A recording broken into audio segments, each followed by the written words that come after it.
phrase, je me la répète depuis le 19 juin 2004, date à laquelle je perdis mon père. La veille de ce jour, je terminais les épreuves du BEPC et mon père me demandait comment avait été l'examen. Je lui ai dit que c'était difficile, que j'avais eu du mal avec certaines épreuves. En réalité, c'était faux. Mais j'ai pour habitude de ne pas vendre la peau de l'ours avant de l'avoir tué. Mon père connaissait cette habitude. Il m'a juste dit, de toute façon, tu réussiras, j'en suis sûre.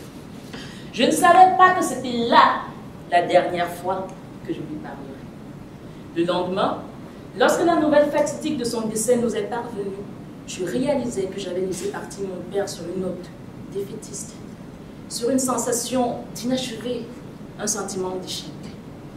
Je m'en suis voulu. J'avais à l'époque 12 ans. Me voici à 12 ans, à la tête d'une famille de 3 enfants, devant soutenir ma mère, une veuve de 30 ans. C'était lourd à porter. Je me rappelle de cette voix intérieure qui me dit « Ce qui ne te tue pas te rend plus fort ». Je m'appelle Yael Mbom. Ne vous fiez pas à ce qui est sur votre programme. Je suis née le 18 septembre 1991 à Bamenda, une ville du Cameroun. Vous l'avez sans doute deviné, je suis un tout petit peu fille à papa. Mais je m'évertue depuis lors à me forger un mental d'acier. Comment? En gardant toujours à l'esprit que ce qui ne te tue pas te rend plus fort.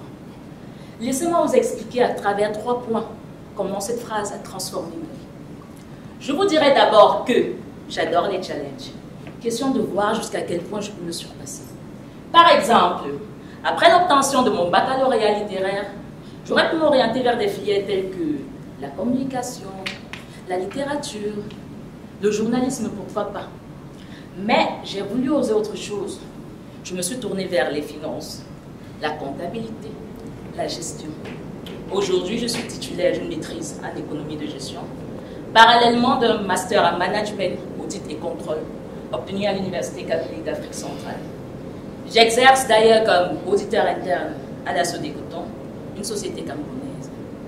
Mon rêve serait de travailler au sein de l'Afrique, non plutôt au sein de l'Union africaine, afin de servir l'Afrique. Je vous dirai ensuite que je suis agoraphore. Enfin, j'étais agoraphore.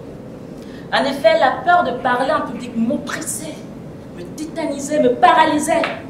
Ne dit-on pas que, aux grands mots, les grands remèdes, pour vaincre cette phobie, je me suis inscrite à une compétition appelée le concours d'éloquence et d'art oratoire.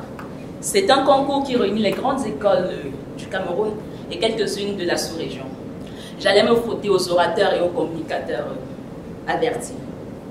En participant à cette compétition, j'avais en tête que ce qui ne te tue pas te rend plus fort. Heureusement, j'ai pu décrocher la première place. J'ai par la même occasion chopé le virus et la passion de l'art oratoire.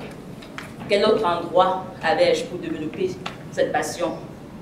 Le Toastmasters, bien sûr. Je veux savoir communiquer. Je veux apprendre les rudiments d'une prise de parole efficace. Je veux devenir un leader d'impact. Je vous dirai enfin que je me suis donné pour mission d'être un modèle pour mon fils. Oui, j'ai un fils. David Kylian, né le 27 juillet 2017. Mon fils est né dans un contexte un peu particulier. Je n'avais pas encore d'emploi. Mes fiançailles venaient à peine d'être rompues. À ce moment, je me demandais comment j'allais faire. Les femmes savent de quoi je parle. La peur de ne pas être à la hauteur. La peur de ne plus jamais retrouver sa ligne. La peur d'affronter les douleurs de l'enfantement. Pour garder le cap, je ne cessais de me marteler que ce qui ne te tue pas te rend plus fort. Je ne regrette rien aujourd'hui. Mon fils est là. Chers amis Toastmasters, en adoptant et en appliquant ce mantra, j'ai pu changer de filière professionnelle. J'ai pu vaincre ma peur de parler en public. J'ai pu affronter les railleries et le regard de la société. Mais surtout, je suis devenue une meilleure version de moi. Et c'est cette version que je démontre tous les jours à mon fils. Chers amis Toastmasters, voici en quelques mots comment ma vie a été transformé. Je vous remercie. Madame Bella Mbom, si l'animateur et notre estimé DTM n'ont retenu de vous que la longueur de vos jambes, je dois vous avouer que pour ma part, ce qui m'a charmé et qui a allumé en moi le feu sacré, ça a été votre sourire. Car tout au long de votre discours, vous avez conservé ce sourire, aussi bien dans les moments de joie, de doute, que dans les moments tragiques. Mais celui-ci ne m'a pas empêché de mieux vous connaître, de mieux vous découvrir. J'ai ainsi noté que la fille à papa est devenue la mère de David Kilian. J'ai pu aussi comprendre que vous étiez une femme dont le caractère a été forgé dans les épreuves et que vous avez su conserver ce feu sacré. Car, en effet, vous êtes une femme surprenante, puisque malgré votre background scolaire, vous avez fait un twist pour pouvoir embrasser une carrière qui était tout à fait différente. J'ai pu aussi noter que vous étiez une femme forte, car ce qui ne vous tue pas vous rend plus fort. En effet, ce qui aurait pu vous tuer, vous clouer au sol, c'est-à-dire la peur de parler en public, vous l'avez surmonté et vous avez eu le courage de la vaincre et de devenir une oratrice des plus expérimentées. Et c'est ce que j'ai pu découvrir tout au long de votre discours. Tout d'abord, votre texte était parfaitement structuré, bien écrit.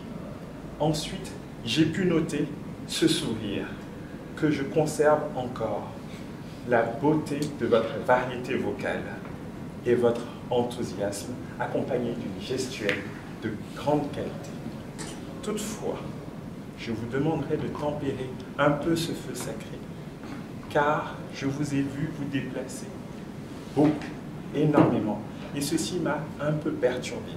Je vous suggérerais plutôt de rester dans une zone bien définie et de ne pas trop avancer afin que les personnes qui soient présentes ici ne vous regardent pas de dos. Ils admireraient certaines de vos qualités et nous préférerions rester dans le domaine de l'art oratoire.